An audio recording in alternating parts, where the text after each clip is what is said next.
ચાલો સત્ય પ્રકાશના અધ્યયનના ક્રમમાં અત્યારે આપણે ભૂમિકામાં છીએ. ભૂમિકામાં દેવજી સાહેબે પ્રથમ 10 સમુલાસનો પરિચય આપી દીધો હતો. એ 10 સમુલાસમાં વિષય વસ્તુ શું છે. હવે 11મો સમુલાસ એમાં શું છે સ્વામીજી લખે છે.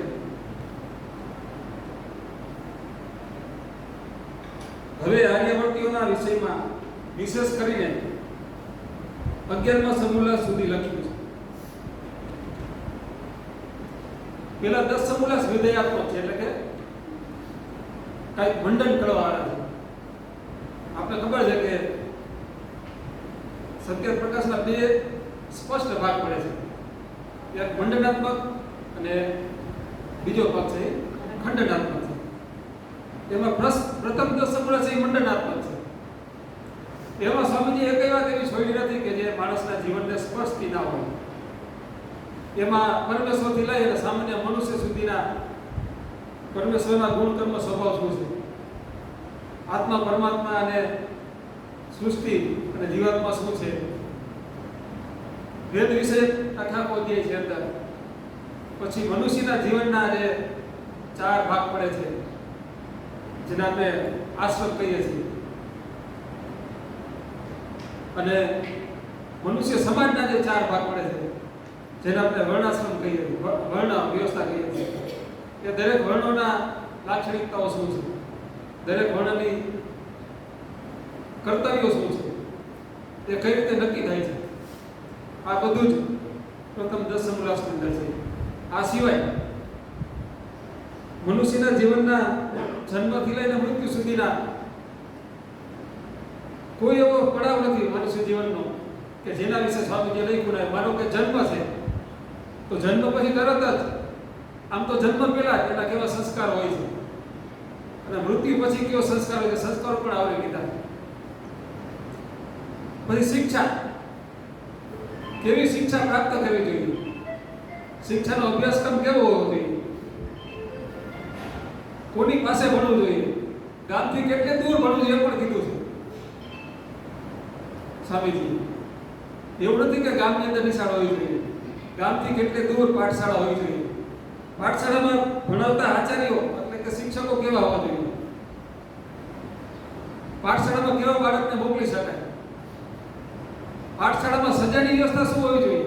1875માં લખ્યું સ્વામીજી કે બાળકોને એના લેવલ પ્રમાણે સજા કરી શકાય, પણ અત્યારે આરટીના નિયમ મુજબ બાળકોને તમે ટાપલી પણ મારો અથવા તો એની સાથે એવી વાત પણ તમે કરો તો પણ અત્યારે ગુનો બને છે. પણ સ્વામીજી દિવ્ય દ્રષ્ટા હતા કે થોડી ઘણી ટકોરવાની જરૂર હોય છે, તો જ એ મનુષ્ય બાળક છે એ સારો મનુષ્ય ભવિષ્યમાં થઈ શકે. પછી વિધેયાત્મક જે સમુલાસો છે એમાં દાંપત્ય જીવન એટલે કે લગ્ન, પછી 50 વર્ષ પછી વાનપ્રસ્થ અને 75 વર્ષ પછી જે સંન્યાસ આશ્રમની વ્યવસ્થા છે, આ બધું જ પ્રથમ 10 સમુલાસની અંદર છે. હવે સ્વામી લખે છે કે હવે આર્યવર્તી એટલે કે ભારત દેશના જે વિવિધ મતપથના જે સંપ્રદાયો છે એના વિશે 11મા સમુલાસમાં લખવામાં આવશે. અને આ 11મો સમુલાસ એ સૌથી વધારે લોકપ્રિય સમુલાસ છે સત્ય પ્રકાશનો. કોઈ પણ વ્યક્તિ સત્ય પ્રકાશ વાંચે એટલે સર્વત્મને અઘરું લાગશે કે ઈશ્વર જીવ પ્રકૃતિ પરમેશ્વરની જે નિરૂપણ વૈદિક શાસ્ત્રમાં આપણે આર્ટ્સ ગ્રંથોમાં થયું છે એ થોડું કદાચ અઘરું લાગે ને. સર્વત્ર સમુલાસોમાં સ્વામીજીએ જે આપણા પ્રાચીન ગ્રંથો છે એના ઉદાહરણો પણ જાજા આપ્યા છે. મનુસ્મૃતિના છે, વેદોના છે, ઉપનિષદોના છે, ક્યાંક ક્યાંક ગીતાજીના છે. આવા વચનો વધારે ઉદ્ધૃત કર્યા છે એટલે કે લીધા છે. એટલે કે સંસ્કૃત શ્લોકો અને મંત્રો વધારે છે એટલે કદાચ, અને એકદમ આ આધ્યાત્મિક વિષય છે, થોડો ગંભીર વિષય છે, પણ થોડુંક અઘરું લાગે. પરંતુ 11મા સમુલાસમાં જે વ્યક્તિ પહોંચી જાય એટલે પછી એને આનંદ જ આનંદ આવ્યા રાખે કે ભાઈ આ ખંડન ચાલુ થાય પછી. અને ખંડન પણ કેવું, ન ભૂતો ન ભવિષ્ય. ખંડન કોને કહેવાય અને કેવી રીતે કરાય એ લગભગ હજારો વર્ષની પરંપરામાં ભારતવાસીઓને શીખવાડ્યું કે આવી રીતે ખંડન કરવાનું. એવું નથી કે સ્વામીજી પહેલા કોઈ ખંડન કર્યું નહોતું. મંડનના ખંડનની આ પ્રક્રિયા છે હજારો લાખો વર્ષથી ચાલી આવે. સ્વામીજી પહેલા પણ ઘણા બધા આપણા આચાર્યોએ અને સંપ્રદાયના સંસ્થાપકોએ ખંડન કર્યું છે. તેમાં સૌથી મોટું નામ હોય તો એ છે મહાત્મા બુદ્ધે. મહાત્મા બુદ્ધે ખૂબ જ ખંડન કર્યું વૈદિક ધર્મનું, પણ એ મૌખિક હતું અને એ ખંડન ખાલી વેદો પૂરતું હતું, કેમ કે વેદો સિવાય વૈદિક ધર્મ સિવાય બીજો કોઈ ધર્મ હતો નહીં. પૌરાણિક ધર્મ તો આવ્યો જ નહોતો, કેમ કે પુરાણોની રચના જ નથી થઈ હતી. એટલે મહાત્મા બુદ્ધે જે ખંડન કર્યું એ પણ વેદોનું નથી કહ્યું. આ જનરલી આપણા સમાજમાં માન્યતા એવી છે કે મહાત્મા બુદ્ધ છે ને વેદોનું ખંડન કર્યું. તમારે કોઈ વાતનું ખંડન કરવું હોય તો પહેલા તો તમને પોતાને ખબર હોવી જોઈએ કે વાત છે શું. માનો કે મારે સત્ય પ્રકાશનું ખંડન કરવું છે તો સત્ય પ્રકાશ છે શું પહેલા મારે એનું અધ્યયન કરવું પડે. ગીતાનું ખંડન મારે કરવું હોય, ગીતાના વિચારોનું, તો ગીતાજીમાં શું છે એનો વિષય એ આપણને ખબર હોવી જોઈએ. એ રીતે મહાત્મા બુદ્ધે વૈદિક સિદ્ધાંતોનું ખંડન કર્યું, પરંતુ તકલીફ એ છે કે મહાત્મા બુદ્ધ ક્યારેય વેદ ભણ્યા હતા. કેમ કે વેદના પઠન પાઠનની રીતિ લગભગ લુપ્ત થઈ ગઈ હજારો વર્ષ. એટલે મહાત્મા બુદ્ધે જે ખંડન કર્યું એ વેદના નામે ચાલતા અનાચારોનું ખંડન કર્યું. આજે તમે મૂર્તિ પૂજાનું ખંડન સ્વામીજીએ કર્યું અને ડંકાની ચોટ પર કર્યું, આખી જીવનભર કર્યું, પણ સ્વામીજીને ખબર હતી કે આ મૂર્તિ પૂજા છે એ હિન્દુ ધર્મનો અનિવાર્ય અંગ નથી. મૂર્તિ પૂજાને કોઈ આર્ષ ગ્રંથોમાં સ્થાન નથી. મૂર્તિ પૂજા એ હિન્દુ ધર્મની એક વિકૃતિ છે અને વિકૃતિનું ખંડન કર્યું. એ રીતે મહાત્મા બુદ્ધે વૈદિક ધર્મમાં આવેલી વિકૃતિઓનું ખંડન કર્યું. સીધા વેદોનું ખંડન કર્યું હતું, કેમ કે વેદોનું ખંડન કરવાની એનામાં યોગ્યતા હતી નહીં. કેમ કે સંસ્કૃત ભાષા ત્યારે પ્રચલનમાં જ નહોતી. પાલી ભાષા અને પ્રાકૃત ભાષામાં મહાત્મા બુદ્ધે પ્રવચનો કર્યા અને જે કાંઈ ખંડનાત્મક ઘણું ઘણું કાર્ય કર્યું તે કર્યું. હવે આ 11મા સંવલાસની અંદર ભારત વર્ષીય મતમતાંતરો જે કાંઈ છેલ્લા 5000 વર્ષમાં ઉત્પન્ન થયા એ બધા જ ને સ્વામીજી આવરી લીધા. તેમાં પુરાણ આધારિત જે કાંઈ આચાર્ય પોતપોતાના સંપ્રદાયો ચલાવ્યા ત્યાંથી લઈ અને લેટેસ્ટ ત્યારે સંપ્રદાય જે હતો લેટેસ્ટ સ્વામિનારાયણ સંપ્રદાય ત્યાં સુધીનું સ્વામીજીએ ખંડન કર્યું. અને સ્વામીજીના ગયા પછી લગભગ એટલા બીજા પાછા સંપ્રદાયો આવી ગયા છે. અત્યારે મેદાનમાં ઘણા બધા છે. રોજ દર અઠવાડિયે દર મહિને એકાદો નવો સંપ્રદાય આવે અને અનુયાયીઓ અને ચેલા ચેલીઓ પણ મળી રહી હતી સાયા પણ. એટલે આ ખંડન પ્રક્રિયા સતત ચાલતી પ્રક્રિયા છે. એનું ક્યારેક ક્યારેક એનું પુનરાવર્તન થવું જોઈએ.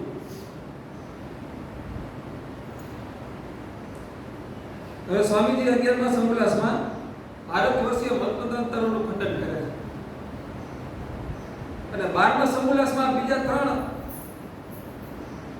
એવી વિચારધારાનું ખંડન કરે છે જે ભારત વર્ષી તો છે પરંતુ અગાઉની વિચારધારાઓથી છે અલગ છે. 12મા સંવલાસ વિશે સ્વામીજી શું લખે છે?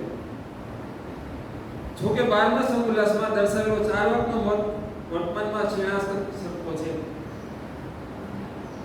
12મા સંવલાસમાં સ્વામીજી 3 વિચારધારાનું ખંડન કરે છે. એમાં પહેલી છે 4 વાક મત.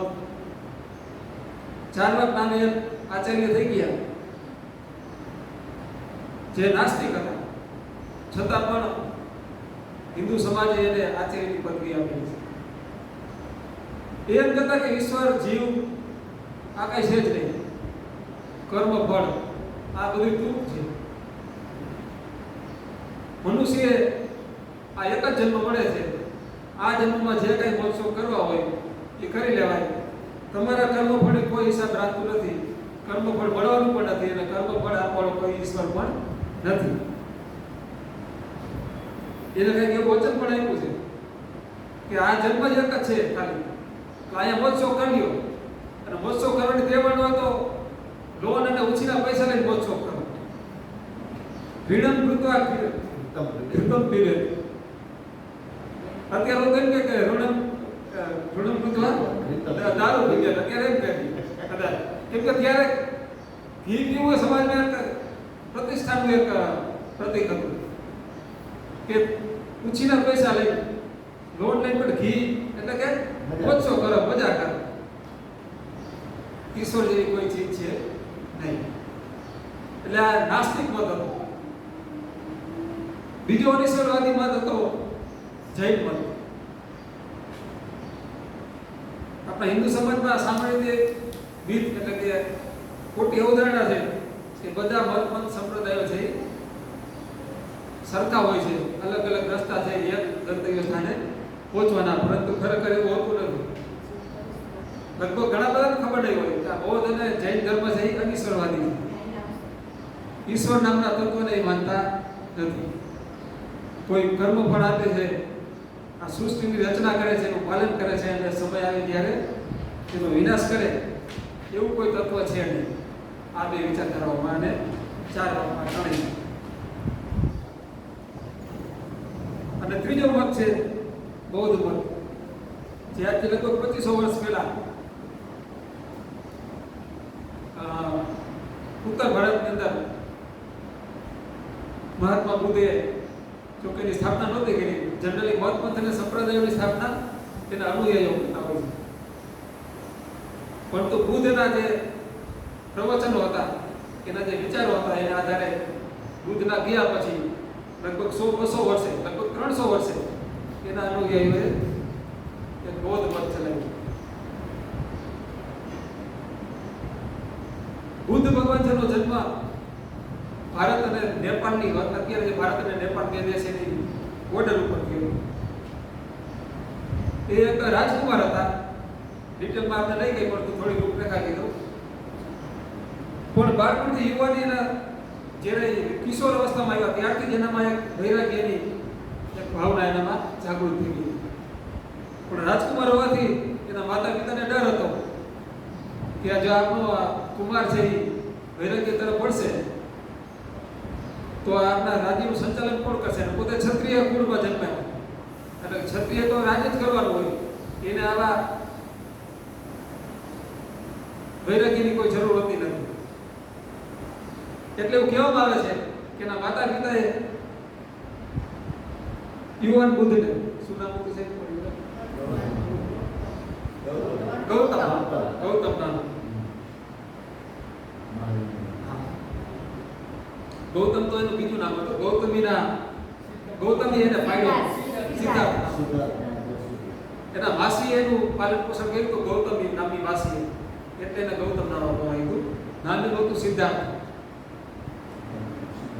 હા, શુદ્ધોધન એના પિતાજીનું નામ હતું કદાચ. એટલે શુદ્ધોધનથી મહારાજે એવી વ્યવસ્થા કરી કે આ સિદ્ધાર્થને આપણે એવું પાલન પોષણ એનું કરી કે આ સંસાર શું છે એની ખબર ના આવે. સંસારમાં જાય છે તો ખબર પડશે કે આ સંસાર કેવો છે ને એના બધે વૈરાગ્યની ભાવના છે એ વધારે પ્રબળ અને તીવ્ર થઈ છે, તો આ ખરેખર આ સાધુ સંન્યાસી બની ગઈ છે. એટલે એવું કહેવામાં આવે છે કે એને સિદ્ધાર્થને હંમેશા રાજમહેલની અંદર જ રાખવામાં આવતો. એના માટે ખાસ એક વિશિષ્ટ મહેલ બનાવવામાં આવ્યો કે એની નજરે કોઈ નેગેટિવ વાત જ ના આવે, એના કાને કોઈ એવી વાત જ ના સાંભળવા ના મળે કે આ સંસાર છે એ દુઃખમય છે, એના દ્રશ્યો જોવા ના મળે કે એને વૈરાગ્ય ઉત્પન્ન થાય. પરંતુ એક વખત અકસ્માતે એને નગરમાં જવાનું થાય છે અને એક વૃદ્ધ માણસને જોવે છે, પછી એક સ્મશાન યાત્રાને જોવે છે અને સંન્યાસીને જોવે છે. ત્યારે એને આ બધું તમને ખબર હશે ને, ડિટેલમાં નથી જતો. વૃદ્ધને જોવે છે ત્યારે પૂછે છે કે આ શું છે તમને, તમે કેમ વાંકા વાંકા ચાલો છો? અને તો એ કહે છે કે આ વૃદ્ધાવસ્થા છે. મનુષ્ય જન્મે ત્યારે એકદમ હૃષ્ટ હોય, પછી જેમ જેમ એની આયુ વધતી જાય એમ શરીર નબળું પડતું જાય છે. યુવાની આવે ત્યારે શરીર સોળે કળાએ ખીલતું હોય છે, અને જ્યારે જીવનનો સૂર્યાસ્તનો સમય આવે ત્યારે આવી શરીર જ પોતે દુઃખ આપવા માંડે છે, અને મનુષ્ય પોતે એવું ઈચ્છતો હોય છે કે હવે આ શરીરમાંથી છૂટી જાય. અને આ વૃદ્ધાવસ્થા છે ને આ લગભગ દરેક વ્યક્તિને આવે તને પણ આવશે કે વૃદ્ધ વ્યક્તિએ કીધું. એટલે એને વિચાર આવ્યો કે મારી પણ આવી સ્થિતિ થશે. વળી એના જે અંદર જે સંસ્કારો હતા પૂર્વજન્મના એ થોડા જાગૃત થાય છે. પછી સ્મશાનની અંદર મેં જોયું છે ત્યારે કોઈ વ્યક્તિને પૂછે કે આ બધું શું છે, તો કે આ વ્યક્તિ છે એ ગુજરી ગયા. આ જીવન પૂરું થાય ત્યારે શરીર નિષ્પ્રાણ થઈ જાય છે. પછી એની આ રીતે વિધિ કરવામાં આવે છે, અને આ શરીરને છે એ અગ્નિને હવાલે કરી દેશે, અને ત્યારે જીવન પૂરું થઈ જશે. ત્યારે વરિયને વિચારે છે કે મારી પણ આ સ્થિતિ થશે. પછી એક સંન્યાસીને જોયો છે અલમસ્ત પોતાના યોગ મુદ્રામાં મિલિત, અને કોઈ સંસારની ચિંતા નહીં. એને પૂછે કે તમારી આ સ્થિતિ શું છે, તો કે મારી સ્થિતિ છે એ શ્રેષ્ઠ છે આ સમાજમાં. મને કોઈ આ વૃદ્ધાવસ્થાનો ડર નથી કે મૃત્યુનો ડર. બસ હું તો મારા આનંદમાં મગ્ન છું. ત્યારે આ બધી ઘટનાઓથી પ્રેરણા લઈ અને એ ખરેખર એક દિવસ પોતાની પત્ની અને પોતાના રાહુલ નામના બાળકને રાત્રે રાજમહેલમાં છોડી અને નીકળી પડે છે અખંડ આનંદની શોધ, સ્વામી દયાનંદજીની જેમ સત્યની શોધમાં. અને અમુક વર્ષોની સાધના પછી ઘણા બધાને એ સાધનાના સમયમાં કડવા અનુભવ થાય છે. સ્વામીજીને કેમ લંકાની બહાર નીકળતા જ કડવા અનુભવ થયા, એમ આ સિદ્ધાર્થને પણ થાય છે. અને અંતે અત્યારે બિહારની અંદર ગયા નામનું સ્થાન છે, ત્યાં નિરંજના નદી એક વસે. નિરંજના નદીના કાંઠે એક વડના ઝાડ નીચે અને બોધ થાય છે, અને ત્યાંથી બોધ થાય છે કે એનું નામ બુદ્ધ પડે છે. બોધ ઉપરથી બુદ્ધ નામ પડ્યું. આપણે સ્વામીજીને તો ટંકારા ગામમાં જ બોધ થઈ ગયો, ગામના નાકાની પાર. પછી બુદ્ધ છે એ ગામડે ગામડે જઈ અને પ્રવચનો આપે છે, સમાજને સુધારવાનો પ્રયત્ન કરે છે. જે કઈ સમાજની અંદર કુરીતિઓ છે એને એનું ખંડન કરે છે પોતાના લેવલે. પછી એને પોતાના અનુયાયીઓ મળતા જાય છે, અનુયાયીની સંખ્યા વધતી જાય છે, એટલે સંઘ બનાવે છે. આખો કહે છે ને બુદ્ધમ શરણમ ગચ્છામિ, સંઘમ શરણમ ગચ્છામિ ને ધમ્મમ શરણમ ગચ્છામિ. જો તમારે આ સંસારમાંથી મુક્ત થવું હોય તો બુદ્ધના શરણે જાઓ, સંઘના શરણે જાઓ, એટલે કે આ સંસાર છોડી અને બૌદ્ધ સંઘમાં જોડાઈ જાઓ, અને ધર્મના શરણે જાઓ, એટલે કે બૌદ્ધ લોકો ધર્મને ધર્મ કહે છે કે ધર્મના શરણે જાઓ એટલે તમારો બેડો પાર.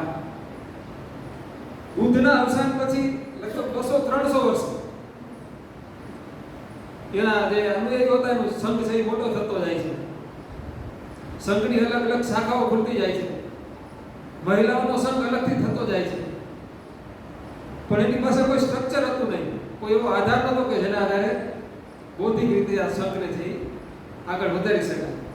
એટલે એના શિષ્યોએ નક્કી કર્યું કે બૌદ્ધ ભગવાને જે કંઈ પ્રવચનો આપ્યા હતા એનું આપણે સંકલન કર્યું.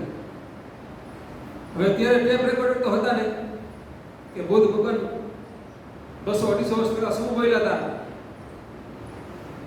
એનું આપણે રેકોર્ડિંગ કરી અને લેખિતમાં પ્રકાશન કરી શકાય. પરંતુ પરંપરાગત રીતે જે કંઈ બૌદ્ધના નામે ચાલતું હતું, જે કંઈ સમાજમાં ચાલતું હતું કે આ બૌદ્ધ ભગવાને કીધું, બૌદ્ધ ભગવાન ત્યાં ગયા તો ના કીધું, બૌદ્ધ ભગવાન પહેલાની ઘરે આમંત્રણ આવવાનું માન આપીને જમવા ગયા હતા તો એને પ્રવચન કર્યું હતું કે એને આ બોલ્યા હતા. તો આવું જે કંઈ એનું એના મગજમાં હતું એ બધા પોતપોતાની બુદ્ધિ પ્રમાણે સંકલન કર્યું અને એનું પ્રકાશન કર્યું 3 ભાગમાં. 3 ભાગનો પહેલો ભાગ છે સુપ્ત પીઠિક. 3 પેટી 3 પટારા બનાવી ગયા કે બુદ્ધ ભગવાન વિશે જે કંઈ સાહિત્ય ઉપલબ્ધ હતું એને 3 વિભાગ પાડ્યા. માનો કે બુદ્ધ ભગવાને પોતાના સંઘ વિશે કાંઈ કીધું હોય તો એ વિનય પીટકમાં નાખવાનું. વિનય એટલે કે સંઘ કેવી રીતે ચલાવવું ભવિષ્યમાં. બૌદ્ધ ભગવાને પોતાના જે અનુયાયી ભેગા કર્યા હતા એને સંઘ કહેવામાં આવ્યો. પછી બૌદ્ધના અવસાન પછી સંઘ મોટો થયો અને પછી એના નિયમો બન્યા.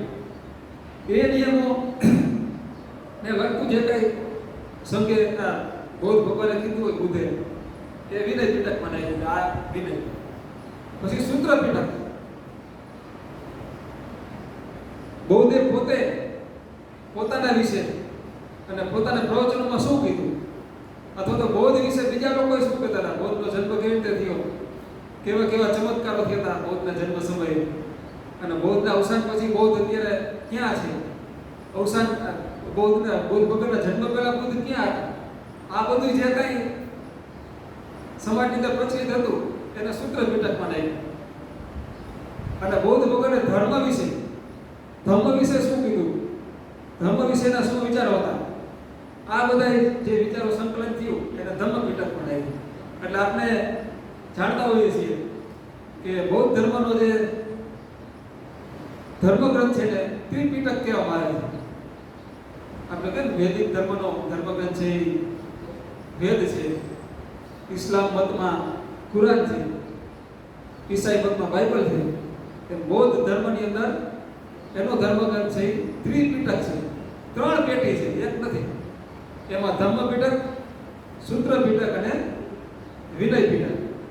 આ ત્રણેયમાં બૌદ્ધને લગતા, બૌદ્ધ ધર્મને લગતા વિચારો છે. આ સિવાય જેમ જેમ બૌદ્ધ ધર્મ છે વિકસિત ગયો એની મને અનુયાયીઓ અલગ અલગ મનગઢંત વાર્તાઓ સમાજમાં પ્રચલિત કરતા ગયા અને પીટકો છે મોટા ને મોટા થતા ગયા. અને એક સમય એવો આવ્યો કે બૌદ્ધ ધર્મની અંદર ઘણા બધા ફાટા પડી ગયા. અત્યારે પણ તમે જુઓ તો શ્રીલંકાનો બૌદ્ધ ધર્મ અલગ છે, નેપાળનો બૌદ્ધ ધર્મ અલગ છે, ચીનમાં બૌદ્ધ ધર્મ છે અલગ છે, અને ઉત્તર પૂર્વના જે દેશો છે ઇન્ડોનેશિયા, થાઈલેન્ડ વગેરે, બર્મા, ત્યાં પણ અલગ અલગ બૌદ્ધ ધર્મની પરંપરાઓ ચાલે છે. એમાં 2 મુખ્ય છે, મહાયાન અને હીનયાન. હવે આપણે આગળ જ્યારે બૌદ્ધ ધર્મ વિશે ચર્ચા કરશું ત્યારે આગળ આવશે. પછી ત્રીજો 12મા સંપ્રદાયમાં જે ત્રીજા મતનું સ્વામીજીએ સમીક્ષા કરી છે જૈન મત. આ સૌથી વિચિત્ર મત છે ભારત વર્ષની અંદર. આજે તમે જુઓ કે આર્ય સમાજની સ્થાપના પછી સ્વામીજીને લાગ્યું કે વેદ છે એ લુપ્ત થવાના આરે હતા, પણ સ્વામીજીએ બચાવી લીધા, પુનરુદ્ધાર કર્યો. એકદમ આર્ષ પરંપરા પ્રમાણેની વ્યાખ્યા કરી અને સ્વામીજીએ પોતાના જીવનકાળમાં જેનું પ્રકાશન કર્યું, અને એ પણ હિન્દી ભાષામાં, જેથી ભારતના મોટા ભાગના વ્યક્તિઓ છે સમજી શકે. એટલે કે વેદ છે ખરેખર શું છે, વેદ વિશે જે કાંઈ ગેરમાન્યતાઓ સમાજમાં ફેલાયેલી છે એનું નિરાકરણ થાય, અને વેદ વિશે ભૂતકાળમાં જે કાંઈ આપણા ભારતના આચાર્યોએ ભાષ્યો કર્યા હતા એ ખરેખર કેવા છે, આ પરંપરા પ્રમાણેના છે કે પછી વિકૃત ભાષ્યો છે. વેદ વિશે પશ્ચિમમાં શું ચાલે છે, મેક્સ મુલર, પછી આપણો મેકોલે અને બીજા જે અંગ્રેજો હતા, જર્મનીની અંદર વેદ ભણાવવામાં આવતા હતા, ત્યાં વેદને કેવી રીતે ભણાવવામાં આવે છે, પ્રસ્તુત કરવામાં આવે છે. આ બધી સમીક્ષા સ્વામીજીએ પોતાના જીવનમાં કરી અને સ્વામીજીને લાગ્યું કે વેદ છે એનો પ્રચાર થવો જોઈએ, એટલે પોતે જ એક કામમાં રોકાયા ગયા અને વેદ ભાષ્ય કર્યું અને પ્રકાશિત કરવા લાગ્યા. એ રીતે આપ જાણો છો કે ઈસાઈ લોકો અને મુસલમાન લોકો પોતાના મતનો પ્રચાર કરવા માટે પુષ્કળ સાહિત્ય બહાર પાડે છે. આ 2 મતનું સાહિત્ય એટલું બધું વિસ્તૃત છે કે વિશ્વની કોઈ ભાષા એવી નથી કે જેમાં સાહિત્ય ઉપલબ્ધ ન હોય. કુરાન લગભગ આજે વિશ્વની તમામ ભાષાઓ ઉપલબ્ધ છે. બાઇબલ તો ભાષા ઉપરાંત બોલીઓમાં પણ ઉપલબ્ધ છે. માનો કે કચ્છી બોલી છે સાહેબ, એ કોઈ ભાષા નથી, એનું લેખિત સ્વરૂપ નથી. કચ્છી બોલી એ ખાલી બોલવામાં આવે છે, તો એ કચ્છી બોલીમાં પણ બાઇબલ ઉપલબ્ધ છે. ગુજરાતી લિપિનો ઉપયોગ કરી અને કચ્છી બોલીમાં બાઇબલ અનુવાદ અત્યારે હાલમાં વર્તમાનમાં ઉપલબ્ધ છે. એ જ રીતે હવે તો વેદોનો પણ અંગ્રેજી, ગુજરાતી સંસ્કૃત, હિન્દી, ફ્રેન્ચ વગેરે ભાષાઓમાં અનુવાદ થયો છે. પણ આ જૈન લોકો છે એ એનું સાહિત્ય બીજાને બતાવતા નથી. હજી એ પ્રાકૃત અને પાલી ભાષામાં છે. ગુજરાતીમાં કે સંસ્કૃતમાં કે હિન્દીમાં એનો અનુવાદ થયો નથી અને લગભગ હજારો વર્ષોથી પ્રકાશન પણ નહીં થયું એવું લાગે. એ જે મૂળ પ્રતો એના જૈન સેન્ટરોમાં છે અહીંયા જ ઉપલબ્ધ છે. તમારે જૈન ગ્રંથ ઓરિજિનલ વાંચવો હોય તો આજે નેટ પર પણ ઉપલબ્ધ નથી, પુસ્તક સ્વરૂપે પણ ઉપલબ્ધ નથી. એ તમારે પાલિતાણા જવું પડે. તો પછી રાજસ્થાનના અમુક મંદિરો છે એના આર્કાઇવ્સમાં તમારે પહોંચવું પડે.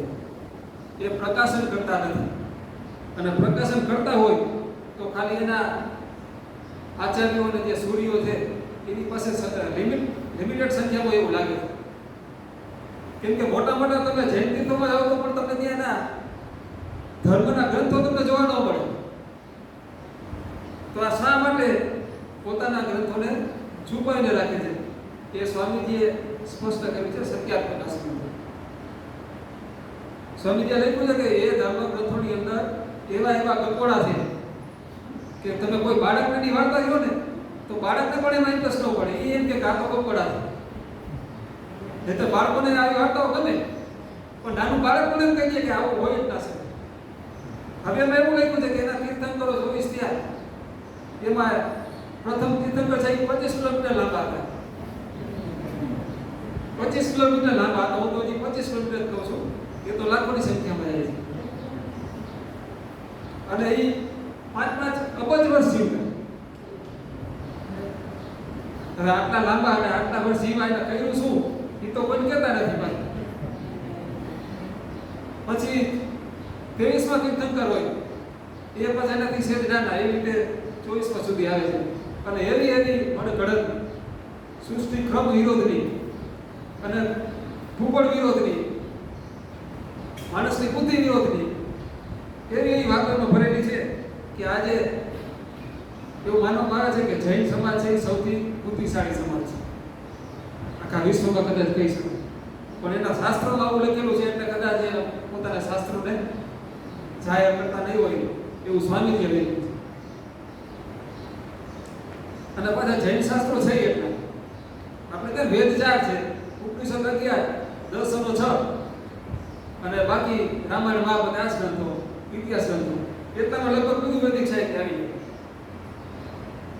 જાય. બાઇબલ એક છે, કુરાન એક છે, બૌદ્ધ ધર્મની અંદર 3 ત્રિપિટક છે. પણ આના બધા શાસ્ત્રો એટલા છે જૈન ધર્મ. એમાં જો 4 તો મૂળ શાસ્ત્ર છે, પછી 11 એના અંગ છે, 12 એના ઉપાંગ છે, 5 કલ્પસૂત્ર છે, 6 છેદ છે, 10 પયન સૂત્ર છે, 5 પંચાંગ છે. આ એના માન્ય શાસ્ત્રો છે. આ સિવાય એના ધર્મગુરુએ અત્યાર સુધી હજારો વર્ષની પરંપરામાં લખાય અલગ. અને આ દરેક લખાણ છે શાસ્ત્ર છે એના માટે. એટલે એટલું બધું શાસ્ત્ર છે કે આમાં એની સમીક્ષા કરવી તો ક્યાંથી શરૂઆત કરવી એ જ અઘરું પડી જાય. એટલે કે સ્વામીજીએ જ્યારે 1875માં પ્રથમ વખત સત્યાર્થ પ્રકાશનું પ્રકાશન કર્યું ત્યારે જૈન શાસ્ત્રો વિશે 11મા સમરસમાં થોડુંક લખ્યું હતું. પણ ત્યારે પાકિસ્તાનમાં જ્યારે સિંધ આપણે કહી છે ને ત્યાંના ઘણા બધા શેઠિયાઓએ સ્વામીજી પર કેસ કર્યો હતો, કોર્ટ કેસ કર્યો હતો કે તમે આ જે કંઈ લખ્યું છે એનો પુરાવો શું? કેમ કે એ શેઠિયાઓને ખૂબ જ આત્મવિશ્વાસ હતો કે સ્વામીજી પાસે ગ્રંથ હોય જ ના શકે. કેમ કે પોતાને તો ખબર ને કે આપણે કોઈ બહાર પાડ્યા જ નથી અને જાહેર કર્યા જ નથી. પણ સ્વામીજીએ જેટલું પણ લખ્યું હતું એ આધારભૂત લખ્યું હતું એ સાબિત એનાથી થાય છે કે સ્વામીજી સિંધ હાઈકોર્ટમાંથી આ કેસ છે જીતી ગયા. અને પછી સ્વામીજી થોડા સાવધાન પણ થઈ ગયા કે હવે જે કાંઈ બીજી આવૃત્તિમાં લખીએ એ થોડુંક સાવધાન થઈ લખીએ. જે કાંઈ લખીએ એના રેફરન્સ આપી કે આ ભાઈ મેં લખ્યું છે તો એનો ખરેખર વિધર્મી અથવા તો અધર્મી અથવા તો સામેવાળાનું જેનું ખંડન કર્યું છે એના શાસ્ત્રમાં વચન કઈ જગ્યાએ છે, કયા ગ્રંથમાં છે. પછી જ્યારે સ્વામીજીએ આ બીજી આવૃત્તિ બહાર પાડી કે 10 ગણું વધારે લખ્યું જૈન મતોના ખંડન. પહેલા ખાલી 2000 ફકરા લખ્યા, પછી જે કાંઈ લખ્યું એ ઓથેન્ટિકલી લખ્યું. અને એ સમયગાળા દરમિયાન સ્વામીજીએ લગભગ પોતાના અનુયાયીઓ મારફતે આ બધા જ એના જૈન ગ્રંથના શાસ્ત્રો છે એ મુંબઈમાં એકત્ર કરી લીધા. અમુક તો રેર એવા શાસ્ત્રો હતા કે જે આ જૈનોના મંદિરની બહાર જઈ શકે નહીં, તો એવા શાસ્ત્રો પણ સ્વામીજીએ મુંબઈ આર્ય સમાજની અંદર એકત્ર કરી અને પછી વ્યવસ્થિત ખંડન કર્યું. એટલે કે આ 3 જે વિચારધારાઓ છે 12મા સમુલાસમાં જેનું ખંડન થયું છે એનો સ્વામીજી અલગથી કહ્યું. હવે 11મા સમુલાસમાં પણ ભારત વર્ષીય મતમતાંતરોની ખંડન છે, 12મા સમુલાસમાં પણ એ જ ખંડન છે. આ ત્રણેયમાં છે ભારતમાં જ ઉત્પન્ન થયા હતા, છતાં 3ને અલગ કેમ રાખ્યા?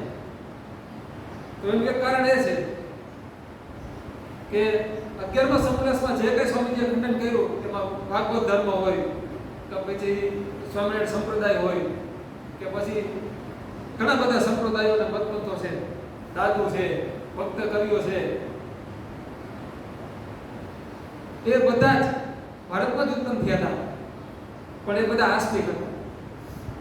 ઈશ્વરની સત્તામાં આ એક પણ સંપ્રદાય વિશ્વાસ ન કરતો એવું નહોતું. અને પાછા આ બધાએ પોતાના સંપ્રદાય વેદના નામે ચલાવ્યા. અંત તો વેદને જ ઈશ્વરીય જ્ઞાન માનતા, પણ વેદના ઓઠા હેઠળ આ બધું ચાલતું હતું. એટલે સ્વામીજી વેદને માનતા હોય, ઈશ્વરને માનતા હોય એવા સંપ્રદાયોને અલગ રાખ્યા. અને આ 3 સંપ્રદાયોમાં અલગ રાખ્યા. કેમ કે એક તો આ ભારતમાં તો જન્મ જ હતા આ ત્રણેય, પરંતુ આ એકેય વેદને માનતા નહોતું. અને આ 3 સંપ્રદાયો છે નાસ્તિક સંપ્રદાયો છે.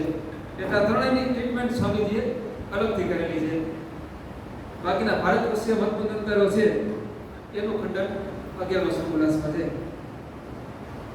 તો અત્યારે સમીક્ષાને આપણે વિરામ આપીએ. આવતા રવિવારે પાછું આગળ 13મા અને 14મા સમુલાસમાં સ્વામીજીએ શા માટે આ 2 વિધર્મી વિદેશી સંપ્રદાયનું ખંડન કર્યું એ પણ જોઈશું. તો ખંડનમાં 3 પ્રકારે ખંડન કર્યું સ્વામીજી. એક ભારત વર્ષીય મતમતાંતરો જે વેદને માને છે, ઈશ્વરને માને છે. પછી ભારત વર્ષીય એવા 3 મતમતાંતરો જે વેદ અને ઈશ્વરને માનતા નથી. અને છેલ્લા 2 એવા મતપંથ અને સંપ્રદાયો જે નથી ભારતીય, કે નથી વેદને માનતા, કે નથી વેદિક ઈશ્વરને માનતા. એ છે ઇસ્લામ અને ઈસાઈ મત. એની સમીક્ષા થોડીક આપણે આવતા રવિવારે કરશું. આભાર.